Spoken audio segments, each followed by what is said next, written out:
Imagine coming home after a long day only to have your own driveway turned into a crime scene by a man claiming to protect your neighborhood. That's exactly what happened to FBI Tactical Commander Simone Kearns, and what unfolded next left an entire community stunned. The night was supposed to end quietly for Simone Kearns. She had just left a late strategy meeting at the FBI field office in Sacramento, her mind still running through the day's list of reports and follow-ups. By the time she turned her SUV off the main road and into the gated neighborhood of Fairgrove Estates in Elk Grove, California, she was already planning tomorrow, her 7 a.m. run, her daughter's school drop-off, and the briefing she had to lead by noon. Nothing in her schedule hinted at chaos, but sometimes trouble doesn't wait for an invitation. It parks itself right in front of you. Simone tapped the clicker clipped to her visor, and the iron gate swung open. She eased into the subdivision, passing rows of identical two-story homes with manicured lawns and porch lights glowing. Her own townhouse sat near the back, corner lot, with a maple tree that had been her favorite selling point when she bought the property 3 months earlier. As she slowed in front of her driveway, she noticed a figure already standing there. A man. Arms crossed, feet planted wide as if he owned the concrete she'd paid for. Simone squinted. The glare from his high-visibility vest caught her headlights, but the gun on his hip was what made her muscles tighten. He wasn't law enforcement, that much she could tell immediately. His stance was sloppy, too loose for a trained officer. She stopped the car, rolled the window halfway down. "Evening," she said calmly, her voice even. "Can I help you?" The man stepped forward, planting himself in the middle of her driveway. He looked mid-50s, stocky build, hair shaved down to a salt and pepper buzz cut.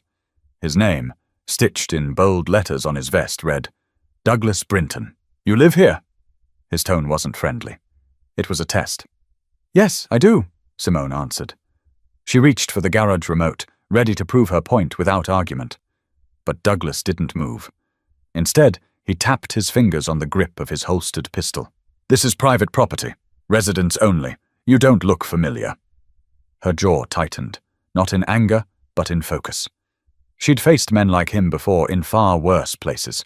Hostage takers, paranoid suspects, cornered traffickers. The difference was, she'd never expected the same attitude to greet her just a few feet from her own front door. "I'm not a stranger. I'm your neighbor, Simone Kearns, Unit 314, she said. She kept her tone even, but her hand hovered near her purse, not for a weapon, but for her badge, if the moment demanded it. Douglas didn't back down. "Haven't seen you at the HOA meetings," he said, his eyes narrowing. "And around here we keep track." Simone exhaled slowly, letting the silence hang. The tension wasn't just between them anymore. Curtains twitched along the row of homes. Porch lights clicked on, one by one. She could feel eyes watching, judging, maybe even recording. "I'm coming home from work. I'd appreciate stepping aside so I can park my car," she replied. Douglas chuckled dryly, then, without warning, unclipped his holster and pulled the gun halfway out. The metallic sound froze the night. "You're gonna need more than words," he muttered. Her training kicked in. Heartbeat steady, breathing measured. She didn't flinch, didn't give him the satisfaction of fear. But she scanned his body language, the twitch in his left hand, the way he held his feet unevenly, the bravado covering uncertainty. Dangerous, yes, but undisciplined. Neighbors shifted behind windows, phones lifted discreetly. She heard a whisper float across the street. "He's got a gun on her." For a split second, Simone imagined how this looked from their perspective, a man with a pistol towering over a woman trapped in her own driveway. One wrong move, and the story could end in tragedy. She leaned slightly out the window. "Mr. Brinton, you're pointing a weapon at a resident. That's not only reckless, it's illegal. Lower it now." Douglas shook his head. "You don't belong here. People like you don't just slide into a place like this without anyone noticing. I'm the HOA safety chair. It's my job to make sure this community stays safe." Safe? The word stung her with its irony. She had spent 2 decades teaching federal agents how to neutralize threats, protect civilians, and keep cities safe. Yet here she was, being branded as danger by a neighbor who saw only what he wanted to see. The standoff stretched, seconds feeling like minutes.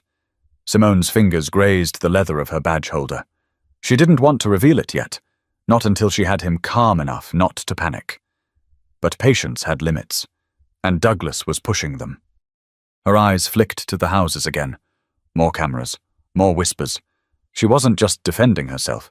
She was performing before an audience of neighbors who would repeat every detail tomorrow at work, at church, at the HOA potluck. But right now, none of that mattered.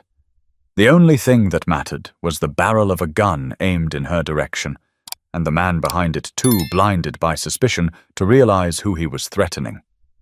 But before she could decide whether to flash her badge or step out of the vehicle, Douglas took a step closer, gun now fully drawn. The gun was out now. No longer a suggestion, no longer a threat hovering on his hip. Douglas Brinton held it with both hands, aiming straight at Simone's car window. The street was dead silent, except for the faint rustle of leaves from the big oak tree on the corner. A single car rolled by on the cross street, slowed when its driver noticed, then quickly sped away. Simone knew she had seconds to ground the situation before it tipped. She rolled the window completely down and leaned slightly forward, careful not to make sudden moves. "Mr. Brinton," she said slowly, her tone measured, calm but firm. "You're pointing a loaded gun at someone who lives here. Put it away, we can talk." Her voice wasn't pleading. It carried the weight of command, the kind she'd used in hostage negotiations across hotel lobbies, parking garages, and apartment hallways. She was practiced in stripping panic from her words. But Douglas didn't lower the weapon. His jaw flexed, his voice sharp. "Don't try to play me. I've been watching this block every night for 3 years. I know who belongs, and I've never seen your face. Not once." Simone's gaze locked on his hands. He wasn't steady. His trigger finger floated too close, shifting with every breath. He was a man playing soldier, convinced he was protecting his people, but he had no training to back up the posture. That made him unpredictable and dangerous.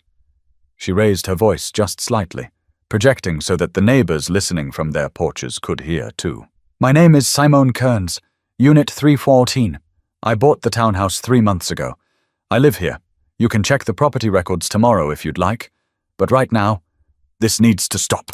Her calmness seemed to irritate him. His nostrils flared. "Don't lie to me," he barked. "You think you can just say a number and I'll believe it? You're not fooling anyone. I know who lives here, and you aren't one of them." From across the street, a woman's voice called out timidly, "Doug, maybe she does live here." Douglas snapped his head toward the voice, waving the gun slightly in that direction. "Stay inside, Sharon. I've got this under control." The motion made Simone's muscles tense. A weapon waving wildly in a residential street, neighbors huddled behind curtains. It was a tragedy waiting to happen. She lowered her voice, steady, grounding the moment. "Douglas, I'm not your enemy. You don't need to aim that gun. You need to put it back in the holster. Right now." He hesitated, chewing on her words, but pride held him. "You don't get it. I'm the safety committee chair. I keep the crime out. I know what trouble looks like." Simone's lips pressed into a thin line. Trouble? She thought. He was looking directly at the least threatening person on the block, an exhausted woman coming home from work and calling it danger. Her phone buzzed inside her bag. Probably her daughter, or maybe a colleague. She didn't move for it. Any quick reach could be mistaken. Instead, she kept her hands visible, resting them on the steering wheel. "You don't know me, Douglas," she said. "But I promise you, if you pull that trigger tonight, your entire life changes. You will not walk away from it the way you think. Lower the gun. You're standing in front of cameras, in front of witnesses, in front of the law." His eyes flicked toward the houses again. Indeed, 2 phones were raised behind a fence across the street, little red lights blinking. The weight of being recorded pressed on him, but his ego fought back. "You're trespassing," he repeated, though softer now, as if trying to convince himself. Finally, Simone moved. Slowly, carefully, she opened her door and stepped out of the SUV. She kept both palms visible, raised slightly at shoulder height. "You want proof I live here? My keys are in my hand. My garage clicker opens this door right here. Watch." She pressed the button, and with a heavy groan, the garage door began to lift. Gasps echoed from the porches. The motion light flicked on inside, washing the empty garage in pale yellow glow. Douglas flinched, lowering the barrel an inch. "That doesn't mean anything. You could have stolen that remote. Don't think I don't know tricks." Her patience thinned. "You're escalating a situation that didn't need to exist. Look at me, Douglas. I'm standing in my own driveway, in front of my own garage. You're the one holding a gun you're not authorized to carry like this." His eyes narrowed, his grip still shaky. "I'm authorized enough. HOA voted me to protect this street, and I don't take chances." Simone almost laughed, not from humor but disbelief. Protect? He was one twitch away from putting a bullet in a federal agent. "Douglas," she said, her voice dropping into a low, commanding tone, the kind she used with suspects moments before they broke. "You need to listen very carefully. Right now, you are holding a deadly weapon against an innocent resident. That's a felony. Put the gun down, or you will answer for it in ways you haven't imagined." The neighbors' whispers grew louder. A man across the street called out, "Doug, maybe back off, man! She just opened the garage!" But Douglas's face reddened. He wasn't ready to let go of control, not in front of his audience. Pride welded his fingers around the grip. But the more she challenged his authority with truth, the more his anger surged, and the standoff was only getting started. The standoff stretched on, every second feeling like a test of who would blink first. The porch lights across the street glared down like stage lamps, casting Simone and Douglas in a scene that neither had rehearsed. Somewhere down the block, a dog barked twice, then went quiet again, as if sensing the tension. Simone kept her breathing steady, her eyes locked on the weapon. Douglas's arms wavered slightly, betraying fatigue, but he clenched his jaw, unwilling to drop the act of control.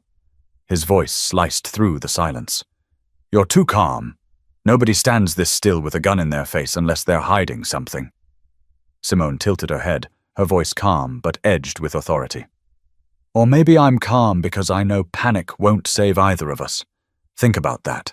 The words landed. Douglas blinked, his grip faltering for a second before he pulled himself back. He wasn't expecting pushback delivered so evenly. He expected fear, trembling, pleading. What he got instead was composure. And it rattled him. A young man with a phone whispered loudly from a nearby porch, "She's not even flinching. She must know what she's doing." Douglas whipped his head toward the voice, snarling, "Stay out of this! Everyone inside!" The gun followed his movement, swinging too close toward the house. Gasps echoed in the night. "Eyes on me, Douglas!" Simone commanded firmly, snapping him back before disaster struck. "You're scattering that weapon all over the block. Do you realize how reckless that is? You could have just aimed at your own neighbor's child without knowing it." For the first time, Douglas hesitated. His lips pressed together, no words immediately ready. He was a man used to barking orders at HOA meetings, not being corrected by someone who knew the real language of authority. Simone's fingers brushed against the leather of her badge holder again.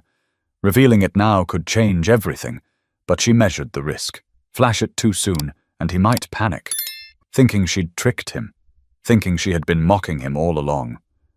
But wait too long, and he might slip further into rage. She decided to probe.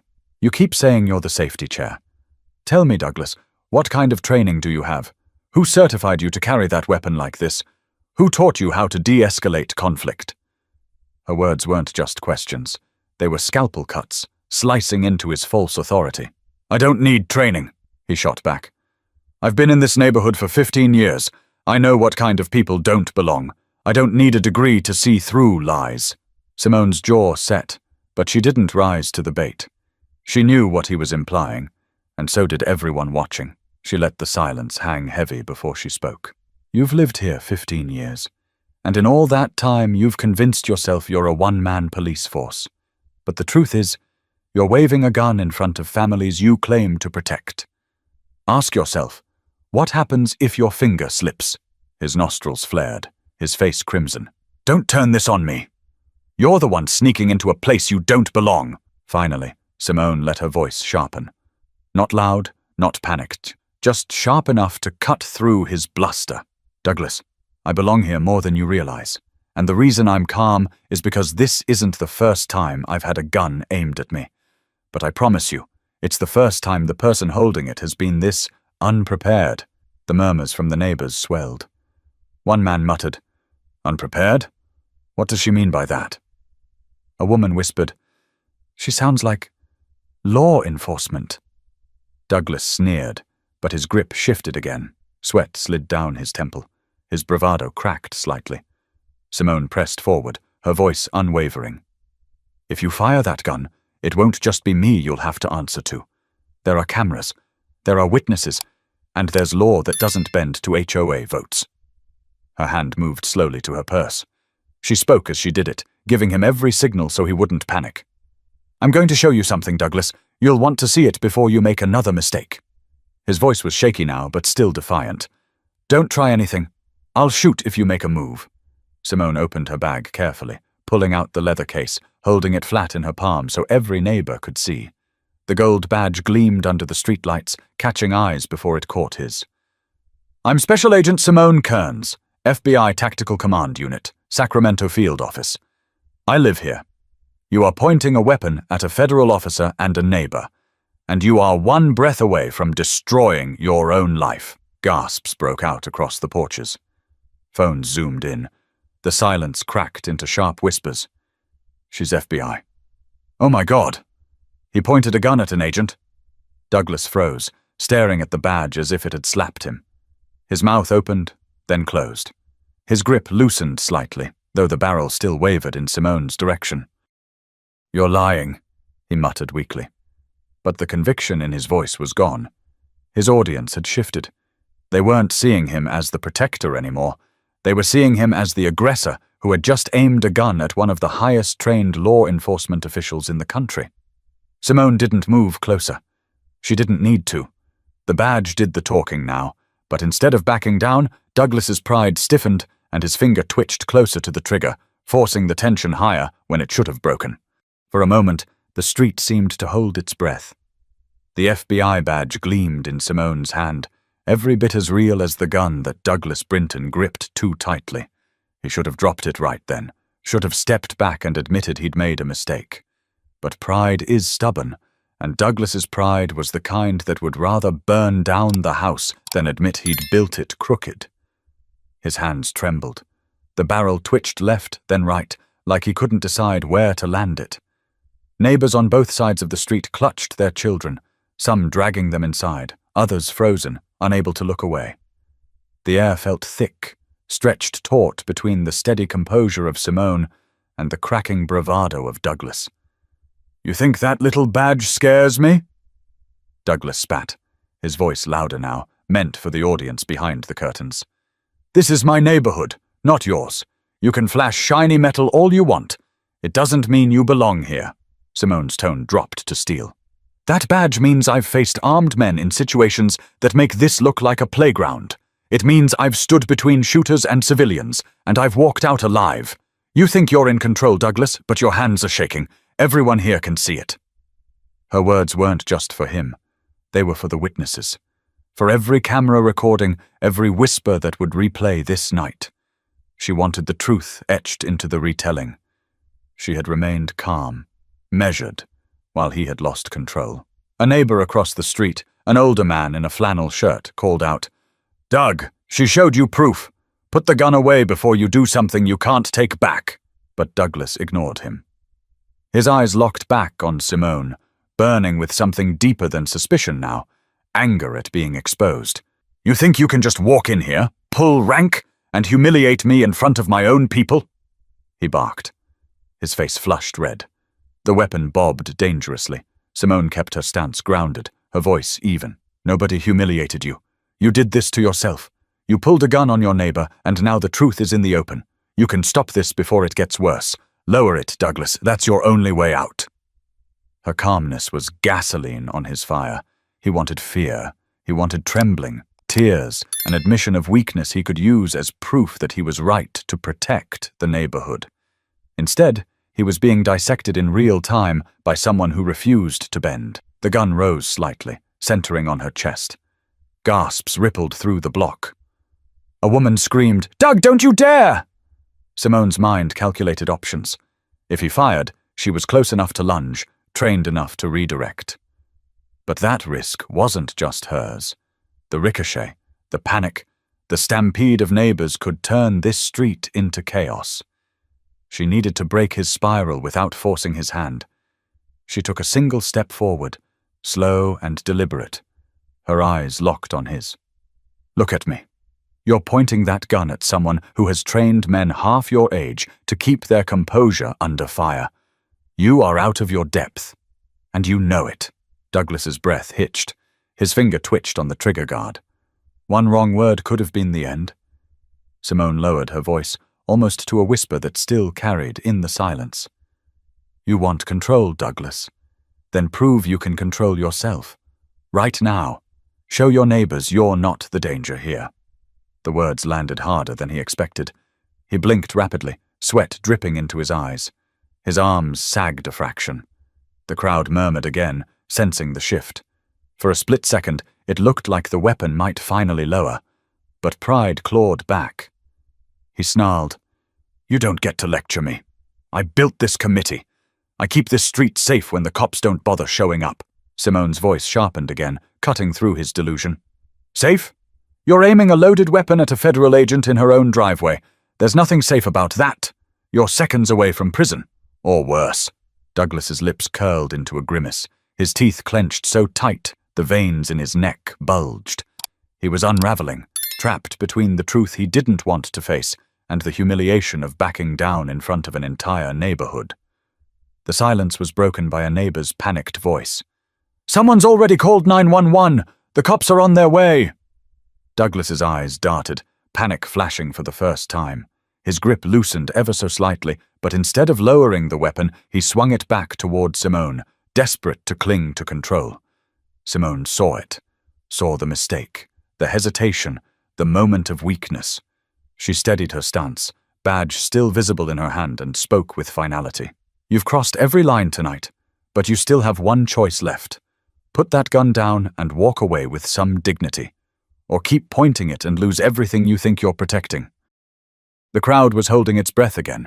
Some whispered prayers, others muttered curses, but all eyes stayed fixed on the trembling figure of Douglas Brinton, a man with too much ego and too little restraint.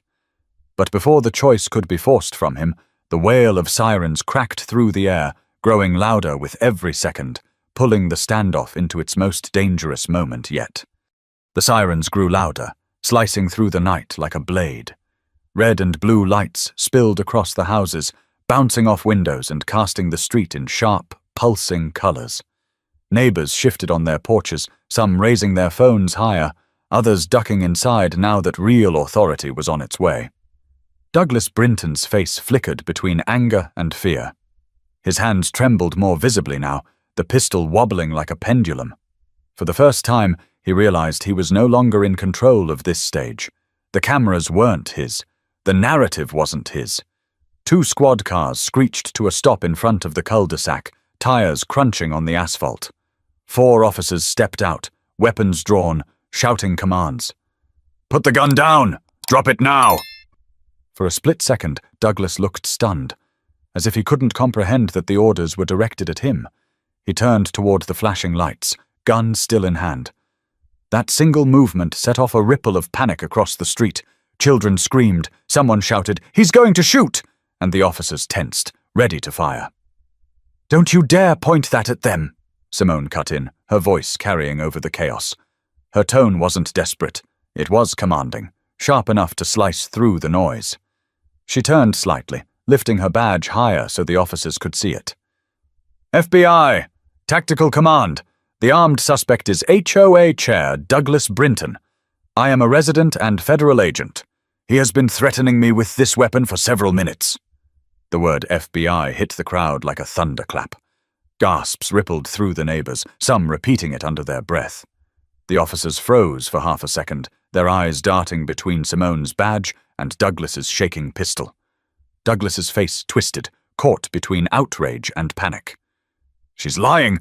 She's making it up," he stammered. "That's not real. She doesn't live here. I know who belongs here, and she doesn't." One of the officers, a tall Dan with a steady voice, barked again. "Mr. Brinton, drop your weapon now. You are aiming a firearm at a federal agent and a homeowner. This is your final warning." The reality of the words finally seemed to hit him. He wasn't the protector anymore. He was the armed suspect, the man cornered under flashing lights, surrounded by neighbors recording every twitch of his hands.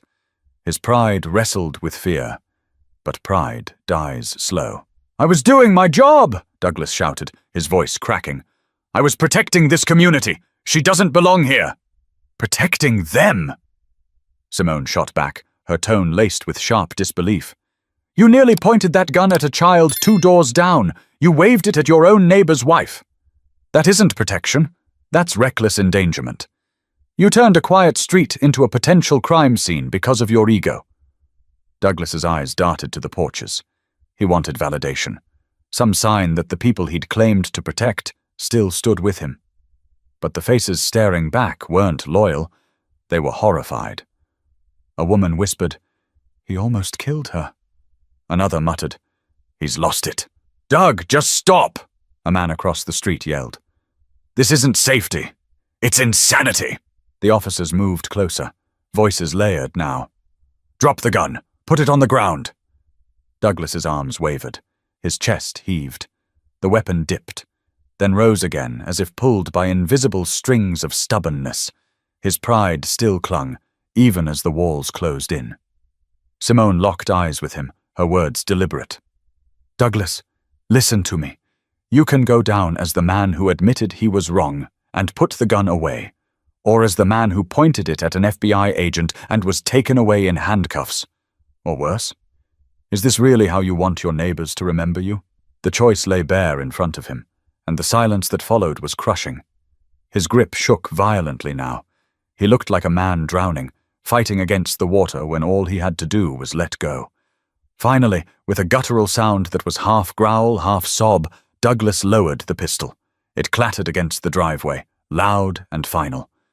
The officers surged forward, one kicking the gun aside while another grabbed his wrists and cuffed him. Douglas shouted as they pulled him back, "You're making a mistake! She doesn't belong here! She tricked all of you!" His protests fell flat against the flashing lights and the heavy silence of neighbors who had seen too much.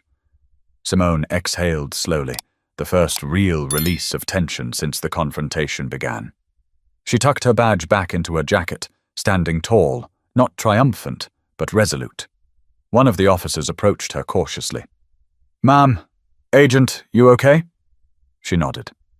"I'm fine, but you'll want the neighbors' statements. Plenty of cameras, too." The officer glanced toward the houses, where lenses glimmered like watchful eyes. "Looks like half the block has it recorded." "Good," Simone said evenly. "Then nobody can twist the story." The crowd murmured louder now, no longer whispers but open conversations. The tide had shifted. They weren't questioning her presence anymore. They were questioning why Douglas had been allowed to carry a weapon and patrol like a vigilante. But while Douglas was finally in cuffs, the real battle wasn't over, because the fallout from this night was about to divide the entire neighborhood. The flashing lights didn't die down quickly. They multiplied. Within minutes, 2 more patrol cars rolled in, followed by a supervisor's SUV. The cul-de-sac was now a flood of red and blue, turning the quiet block into something that looked ripped from a breaking news story. Douglas Brinton sat on the curb, wrists cuffed behind his back, his face contorted in outrage. His vest reflected the lights like a warning sign no one wanted to see. He didn't stop yelling, even as 2 officers flanked him. "This is wrong! You people don't understand! I was protecting the neighborhood! She doesn't belong here! Enough, sir!" An officer snapped, pressing him gently but firmly down onto the curb.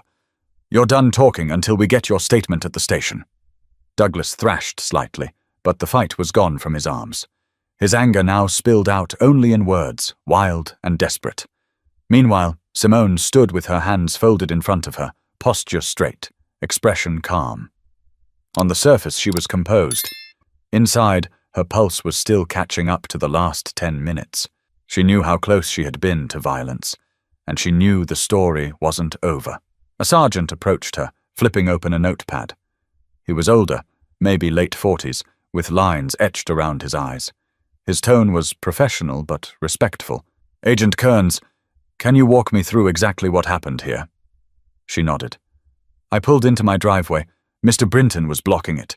When I identified myself as the homeowner, he accused me of trespassing. He drew his weapon, threatened me, and refused multiple commands to de-escalate. I displayed my credentials and he continued to point the weapon until your units arrived.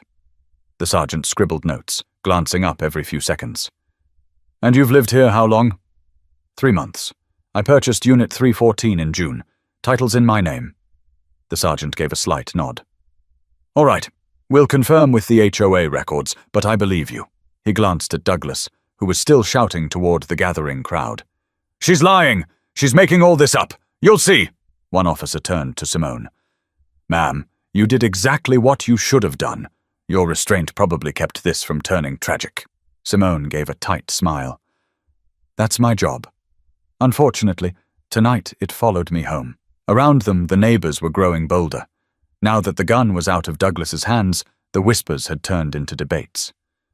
A woman in a grey sweatshirt muttered to her husband, I always thought Doug was too extreme about this security thing. Another man, phone still in hand, shook his head. Extreme. He nearly shot her. He waved that gun around like a toy. But there were dissenters, too. One neighbor shouted from her porch, Doug was just doing his job. We need someone looking out for us. You don't know what kind of people move in here. The sergeant's head snapped toward the voice, but Simone spoke before he could. Her tone was level, but the steel underneath was undeniable. Someone looking out doesn't mean someone with a gun and no training. That's not security. That's intimidation. If you want safety, you need responsibility, not paranoia. The words hit the crowd, some nodding, some looking away in discomfort. The tension wasn't gone. It had shifted, moving from Douglas's weapon to the larger question hanging over the neighborhood. One officer collected phones from a few neighbors who volunteered their recordings. Another started taking written statements. The sergeant turned to Simone again. We'll log the weapon, run his permit, and notify the DA's office. My guess is he's looking at assault with a deadly weapon, menacing, maybe reckless endangerment. But I'll be honest with you, Agent. Some of these folks seem to think he was protecting them. It may get messy. Simone's expression didn't flinch. Messy doesn't change the facts. He aimed a loaded firearm at a federal officer who was standing in her own driveway. Every camera on this street has it. The truth isn't negotiable. The sergeant gave a small grunt of agreement, snapping his notebook shut. We'll be in touch. In the meantime, I'd recommend locking your doors tonight. Some of your neighbors look like they're about ready to start a shouting match. He wasn't wrong. The voices were rising. A man with folded arms barked, He's not the villain here. He's the only one who cared about our safety. Another neighbor fired back. Cared? He pointed a gun at a mother in her own driveway. That's not caring. That's lunacy. Simone stayed silent, letting them argue. She didn't need to win the crowd. The truth would speak for itself when the recordings surfaced.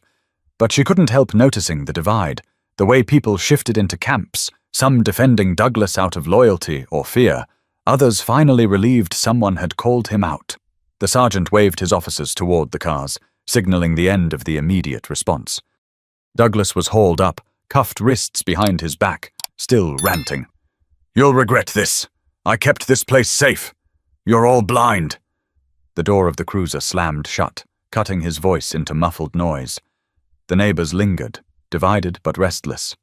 Some approached Simone, hesitant, offering quiet words like, "Glad you're okay," or, "I'm so sorry you went through that." Others glared from a distance, unwilling to shift their allegiance. But Simone knew the real storm wasn't the flashing lights. It was what would come after, when the HOA and the neighbors tried to reckon with what they had just witnessed. The patrol cars pulled away slowly, their lights still splashing across the cul-de-sac as Douglas Brinton sat in the back seat, cuffed and shouting until the car turned the corner and disappeared. The street fell into a strange stillness. No gun, no sirens, just neighbors standing in clumps, processing what they had just lived through. Simone remained near her SUV, arms crossed, the badge still tucked inside her jacket. Her body was steady, but her mind was racing. The adrenaline that had carried her through the standoff began to drain, leaving behind that heavy, restless energy she'd felt countless times after dangerous encounters in the field. Only this wasn't a field operation. This was home. A neighbor approached cautiously, a man in his 60s wearing pajama pants and slippers. He cleared his throat. "Agent Kearns, I didn't know you lived here." "You do now," Simone replied gently, softening her voice. He shifted uncomfortably, eyes flicking to the driveway where Douglas had stood minutes earlier. Well, he's always been loud at meetings, but none of us thought it would come to this." Simone tilted her head. "Didn't you? He wore a vest, carried a gun, patrolled like a sheriff without a badge. Did no one question that?" The man hesitated, then sighed. "People complained, sure, but some liked having him around. Made them feel safer. Until tonight," Simone said, her tone even. The man nodded, his lips pressing into a thin line.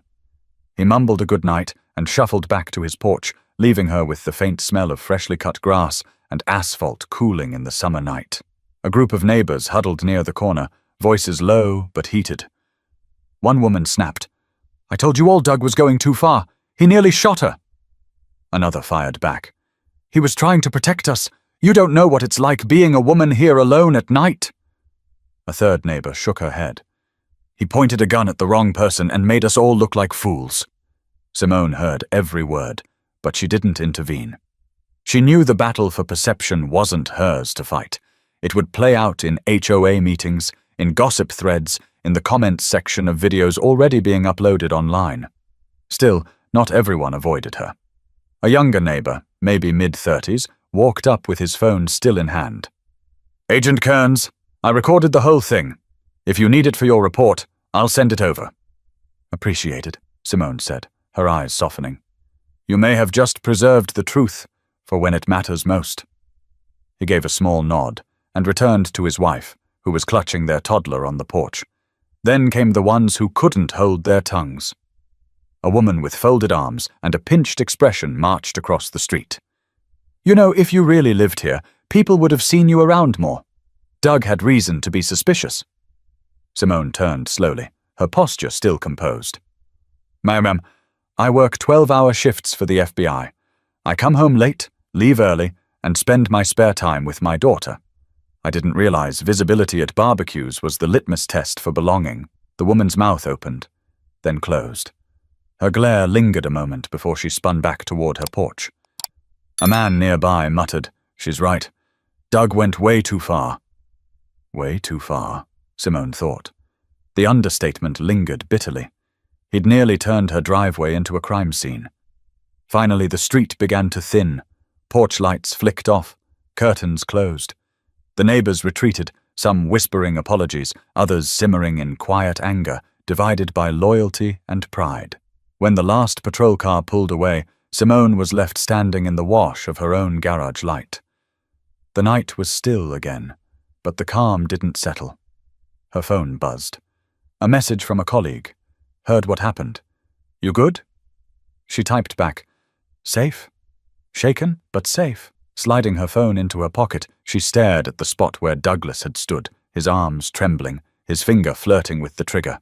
For 20 years she'd drilled agents on composure under fire.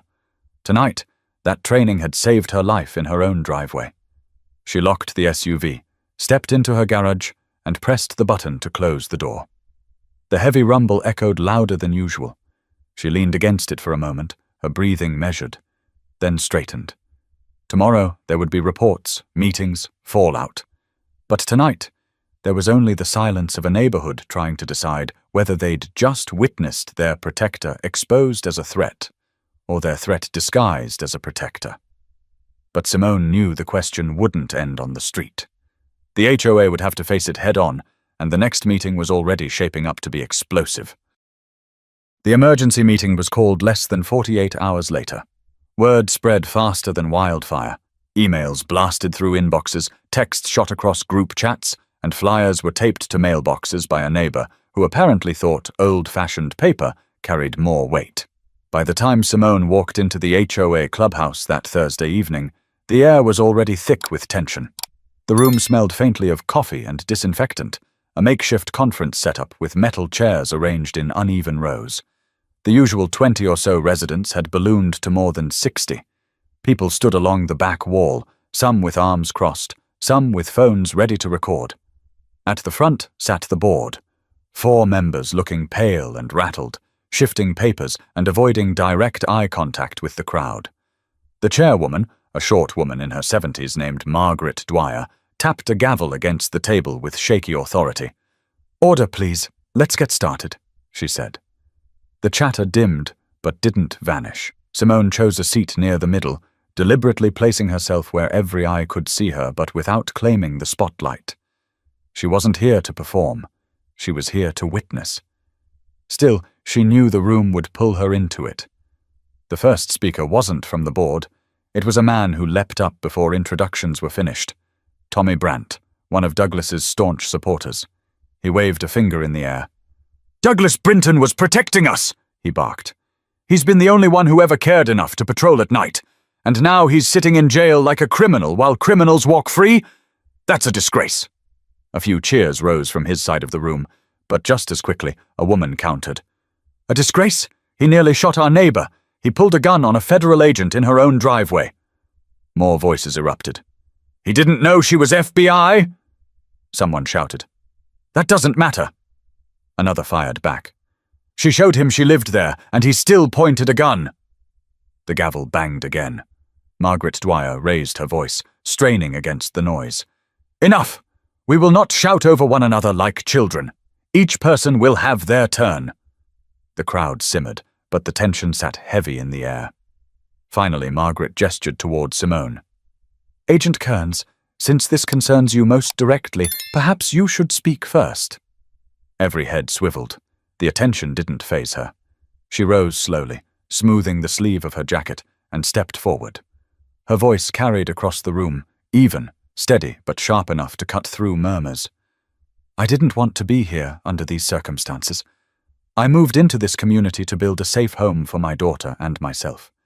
But on Tuesday night, I was met not with safety, but with a neighbor pointing a loaded gun at me because he decided I didn't belong."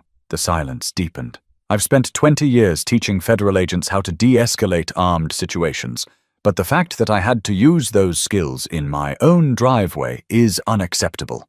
Safety doesn't come from untrained people carrying weapons and intimidating residents. It comes from trust, responsibility, and accountability." A man near the back scoffed. "Easy for you to say when you've got a badge." Simone's gaze flicked toward him, steady. "The badge didn't keep me alive Tuesday night. My composure did. And the only reason you're not watching a tragedy on the evening news is because I knew how to stop one angry man from making the worst mistake of his life." Murmurs swept through the crowd. Some nodded, others frowned, but no one spoke for a long moment. Then a woman rose slowly. Her voice wavered, but held strength. "I was one of the people who thought Douglas made us safer, but watching him wave that gun, I realized he wasn't protecting anyone. He was feeding his own need for control. We all saw it." The room shifted. Supporters of Douglas fidgeted, glancing around for backup. Opponents straightened, emboldened by her words. Margaret Dwyer tapped the gavel again. "This board will be voting tonight on Mr. Brinton's removal from the Safety Committee. We will also be discussing a motion to ban armed patrols by private residents. Only licensed security or police will be authorized moving forward." That set off another wave of arguing. Some shouted about rights, others about common sense. The board sat pale and overwhelmed. But the motion was already gaining traction. Simone let the chaos swirl around her. She wasn't here to win an argument. She was here to make sure truth didn't get buried under excuses. Finally, she raised her voice one last time. "You all have a choice to make. Do you want safety that's rooted in paranoia, or safety that's rooted in trust? Because what happened in my driveway could have been any of you, or your children. The next time, there may not be someone trained enough to stop it." The words hit like a stone dropped into water, rippling through the room. The shouting quieted, the weight of what she'd said pulling everyone into silence. Margaret cleared her throat. "The vote will proceed." But Simone knew the vote was just paperwork. The real decision would linger in every neighbor's mind, shaping how they saw one another from that night on. By the time Simone closed her front door that night, the echoes of the HOA meeting still clung to her ears. The arguments, the accusations, the desperate defenses of Douglas, All of it circled in her head like voices refusing to die down. She tossed her keys into the ceramic dish by the entryway and leaned against the wall for a moment, letting out a long breath she hadn't realized she was holding. The house was quiet, her daughter staying overnight with a friend. That silence was both a relief and a weight. For 20 years she had walked into homes after dangerous assignments and managed to leave the tension at the door. Tonight, it followed her in. Her phone buzzed. A familiar name lit up the screen. Agent Marcus Bellamy, an old colleague from her academy days. She answered, putting him on speaker as she moved into the kitchen. "You holding up, Simone?" he asked, his voice low and steady, the tone of someone who already knew the answer. She grabbed a glass from the cabinet, filling it with water. "I'm fine," she said, though the word carried less conviction than she intended. "I've had men point guns at me before, Marcus. Just not in my driveway." There was a pause, the kind where both people knew more was being said in the silence than in words. "You want to talk it out?" he asked gently. Simone sat at the kitchen table, staring at the faint scratches in the wood from years of use. He looked at me like I was an intruder in my own life. Didn't matter that I had the garage remote in my hand, didn't matter that I said my address. He already decided who I was the second he saw me. That's what sticks. That judgment. Bellamy's sigh came through the speaker. "Pride and fear. Dangerous mix. You handled it the way only you could. You kept him from making the kind of mistake that ruins everything." Simone ran her fingers along the rim of the glass. "I kept myself alive, sure, but I keep thinking, what if I hadn't been trained? What if it had been one of the other women on this street, just coming home late from work? Would they be alive right now? Or would we be planning a funeral while people called it a misunderstanding?" Her voice cracked slightly, the anger and exhaustion finally surfacing. "You can't carry all of that," Bellamy said quietly. "You did what you could. You saved yourself. And maybe you saved the next person by exposing him." Simone swallowed hard, her throat dry. "I moved here for peace, for stability. For my daughter to grow up without looking over her shoulder every time she walked down the block. And instead, the person claiming to protect the neighborhood nearly turned it into a crime scene." There was a long pause. Bellamy let her words breathe before replying. "You've seen what real protection looks like, Simone. That's what makes it hurt more when people confuse paranoia for safety. But don't forget, you showed them what calm authority really is. You taught that neighborhood a lesson none of them will forget." She gave a dry laugh, not from humor but from disbelief. "Yeah, lessons expensive though. Now half of them don't know whether to thank me or hate me." "Let them wrestle with it," he replied. "Truth has a way of settling, even if it stings first." Simone leaned back in her chair, staring at the ceiling. "My daughter asked me once why I stayed in this job for so long. I told her it was because someone has to stand in the middle when everything goes wrong. But I never thought I'd have to stand in the middle of my own driveway. That shook me." "You're allowed to admit it shook you," Bellamy said gently. "You're not made of stone." For the first time that night, Simone let her eyes close. She took in the quiet, the steady sound of her own breathing, the simple comfort of sitting in a home she had nearly been denied by one man's arrogance. "Thanks, Marcus," she murmured. "Any time," he replied. "And Simone, don't let this place break your sense of peace. That's yours. Don't give it to them." When the call ended, she sat in silence for a while longer. She thought of the neighbors who had spoken up, the ones who had defended Douglas, the ones who had wavered in between. She thought of her daughter, blissfully unaware tonight of how close her mother had come to danger. And she thought of the choice she'd made, not to draw her own weapon, not to escalate, but to trust her training and her voice. It had kept her alive, and it had kept Douglas from pulling a trigger he could never take back. But she also knew this wasn't the end. The real story wasn't just about her survival, it was about what her neighbors would choose to learn or ignore from what they'd seen. The days that followed carried a strange rhythm. News spread beyond the subdivision, first through local gossip blogs, then onto regional outlets. Clips filmed by neighbors circulated on social media, racking up thousands of views. Some commenters expressed outrage that a woman could be threatened like that in her own driveway. Others downplayed it, insisting Douglas had just made a mistake. For Simone Kearns, it was never about headlines. It was about the choice Douglas made when he let suspicion guide his hand. And it was about the choice she made not to match his aggression with aggression of her own. On a quiet Saturday morning, Simone stood on her front porch with a mug of coffee, looking out at the street that had become the stage of a near tragedy. Children were riding bikes again. Lawns were being trimmed. Neighbors waved politely, though some waved with hesitation. She could feel the divide still pulsing beneath the surface, some grateful for her restraint, others bitter that she had embarrassed the man they once trusted. Her daughter stepped outside, hair pulled back, eyes wide with the blunt curiosity only a teenager could carry. "Mom, people at school are talking about you.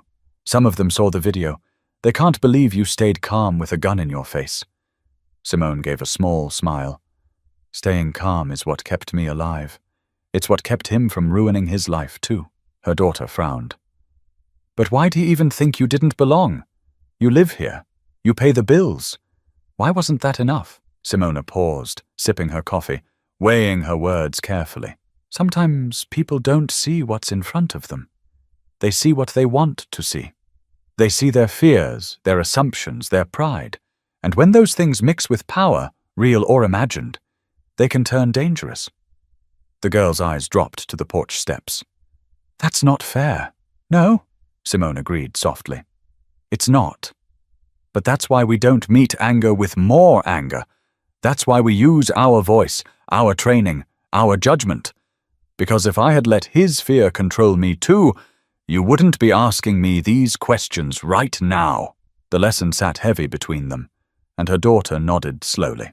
Later that week, the HOA circulated the results of their vote. Douglas Brinton was permanently removed from any committee roles. Armed patrols were officially banned. The language was dry, buried in bureaucratic phrasing, but the message was clear. Change had been forced onto them by the weight of one night that nearly cost a life. Still, Simone knew the deeper change couldn't be voted on. It had to be lived. It had to be taught, remembered, repeated. She thought again of what she wanted her neighbors, and anyone who saw the video, to understand. Real safety doesn't come from paranoia. It doesn't come from pointing guns at anyone who doesn't fit a narrow picture of belonging. It comes from restraint, from responsibility, from knowing when to act and when to stand down. That's what she had lived by for 2 decades in the FBI, and that's what had carried her through the driveway confrontation without a bullet being fired. In a conversation later with a local reporter, she put it plainly. "Safety isn't about fear. It's about judgment. Fear makes you pull a gun. Judgment tells you when not to. That difference can save lives." The reporter scribbled furiously, but Simone didn't elaborate. She didn't need to. The truth was simple, and it didn't need embellishment. As the weeks passed, the neighborhood slowly settled. Some residents avoided her eyes. Others stopped by with quiet words of thanks. A few pretended nothing had ever happened, as if silence could erase what every camera had recorded. But Simone carried forward not the bitterness of the night, but the clarity of the lesson. Fear cannot build a safe community. Trust, accountability, and responsibility can. That's the story she wanted told. Not just to her neighbors in Elk Grove, but to anyone listening, anyone who thought safety could be built on suspicion. And it's the story that carries a message for us too. When fear tempts you to judge someone before you know them, stop. When pride pushes you to prove you're right, even at the cost of someone else's dignity, step back. And when you think control means dominance, remember that true strength is restraint. Because in the end, the real danger wasn't the gun Douglas Brinton carried. It was the fear and pride that made him pull it out. And the real protection wasn't the badge Simone Kearns carried. It was the judgment that told her when to raise her voice and when to hold her ground. That's the lesson this story leaves behind. If you've stayed with me until the end, don't just walk away with the shock of what happened. Walk away with the reminder that we all have choices in the heat of the moment. Choices that decide whether a situation ends in tragedy or in survival. And if you want more stories that remind us of these truths, stories that make us think about the world we live in and the choices we make, make sure to subscribe. Your attention helps keep these lessons alive, and maybe, just maybe, it'll help us all build communities that are safer not because of fear, but because of wisdom. Because safety isn't about who can shout the loudest or carry the biggest weapon. It's about who can keep their judgment steady when it matters most.